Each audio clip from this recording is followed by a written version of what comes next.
Alright, mga kababayan, nandito po tayo ngayon sa Matnog. At ito po ang sitwasyon po dito sa ngalan po ng Bicol TV Sorsogon.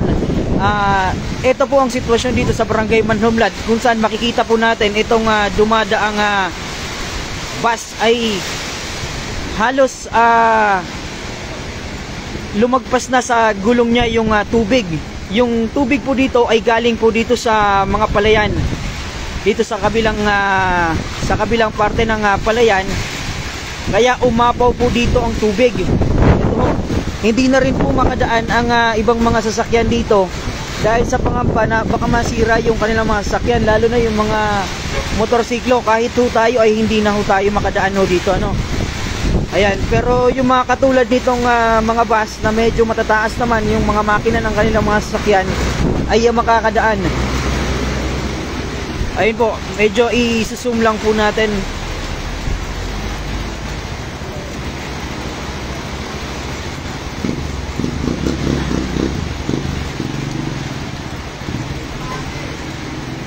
Eh no, napakataas talaga ng tubig. Dulot po ito ng malakas na pagbuhos ng ulan. Apaw na ho dito sa mga barikada ng kalsada. Ito ho.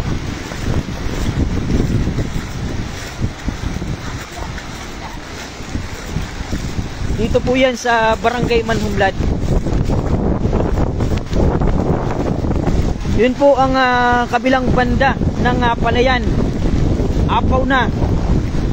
At medyo malakas yung pag-agos ng tubig. At dito naman sa kabila medyo mababa, kaya papunta dito yung tubig. Pero makikita ho natin dito sa harap natin ang mga tao na halos nasa gitna na ng kalsada.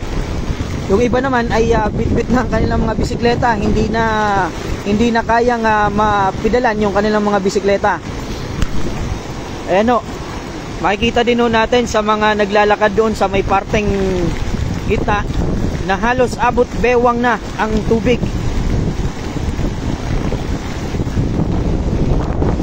Grabe, ito na ho yung mga dadaan sana, pero nagdadalawang isip na sila na dumiretso. Pero siguro itong mga minibus kaya naman siguro nito, pero yung mga ganitong scooter panigurado hindi talaga yan kaya.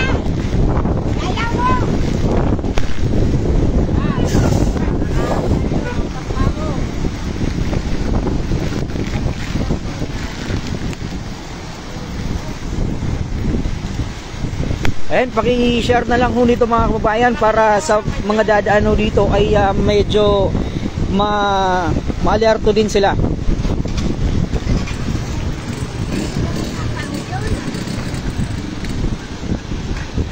Dito ho yan sa Barangay Manhumlad. At dito nga sa isang bahay nga dito, or etong snack bar dito, meron ng pumasok na yung tubig.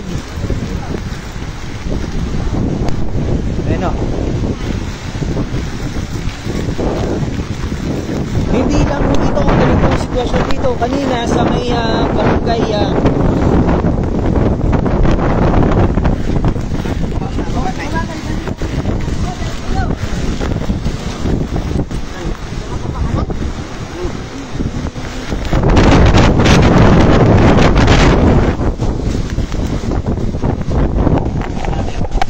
yan o mga kababayan, kita natin yung mga senior citizen ay hindi na din pwedeng dumaan dito basta-basta. Kaya itong nakikita po natin yan, binuhat na ni Kuya para makatawid lang siguro ay kailangan na nilang mag-evacuate. Dahil lumalakas ho talaga yung agos ng tubig dito.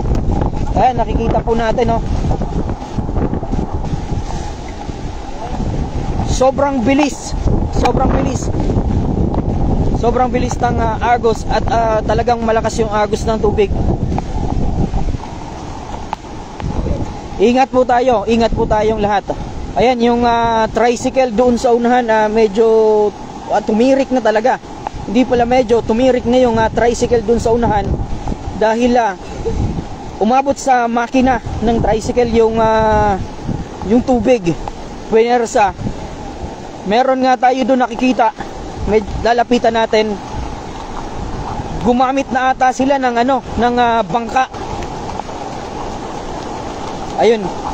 Hindi ko lang alam kung nakikita nyo yung madaming tao doon sa likod ng tawag dito, ng minibus ay meron silang dalang mga bangka o dalang bangka. At etong minibus naman na ito, makikita natin tinutulak na, panigurado tumirik na din ito. Hindi na makausad ho yung minibus na to.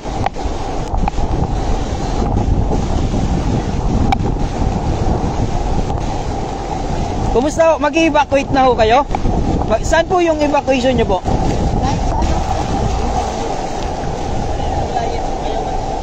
Ayun, madami din. May mga mag-evacuate, may mga mag-evacuate na po.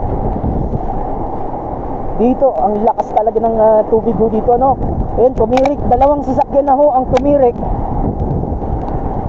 Ayun, isang tricycle at isang minibus. Tumirik na din yung minibus. Ayun, dun sa unahan, nandun yung bangka.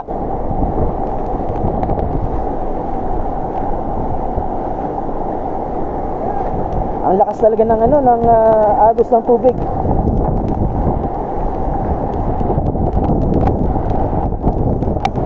Grabe, ingat po tayo. Ito po yung bahay dito. Oh, medyo malakas talaga. Parang kahit ako, hirap na akong lumakad. Ayan, etong bahay ho dito. Sir, kailangan nyo ba ng rescue, sir? Kailangan nyo ng rescue? May mga tao pa sa loob? Ang mga gamit. Ang mga gamit? Oo. Ang mga gamit. Okay, panawagan po natin sa MDRRMO. Medyo nangangailangan ho dito ng rescue. Dito ho sa Barangay Manhunglad. Ayan ho, lagpas na ho. Sa kalsada yung tubig at pumasok na sa bahay po nila. Kailangan po ng rescue dito ng mga residente dito sa Barangay Manhunglad. Sobrang taas na po ng tubig.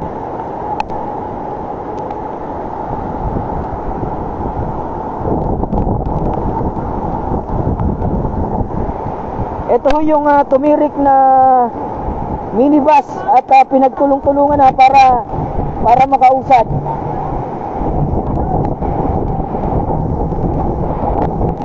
Sir, may rescue dun sa unahan? Rescue po yun? Ayun, may rescue pala dun sa unahan. Sa mga viewers po natin, baka may contact din kayo sa mga rescuer. Ayan, lumalakas na yung tubig. Kailangan na nating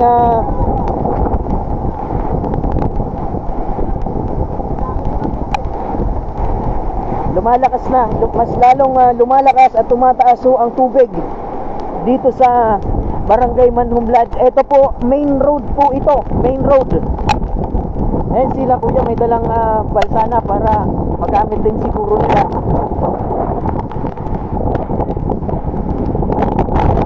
Itong bahay na to, yung pinangangampan din po nila, yung mga gamit nila. Pinasok na ng tubig. Buti na lang ay merong mga residente dito na tumutulong sa mga natitirikan.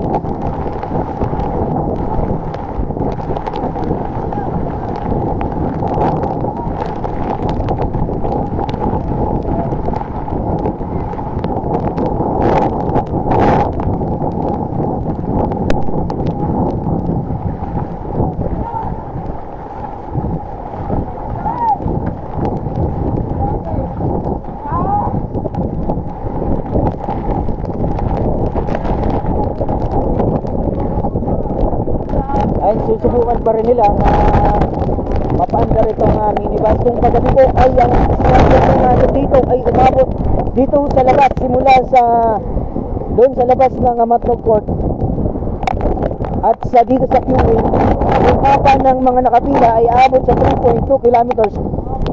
Pero ngayon, panigurado ay mas haba pa ito dahil nga ho dito sa sitwasyon ng kalsada ho dito sa main road ng Barangay Manhunglad.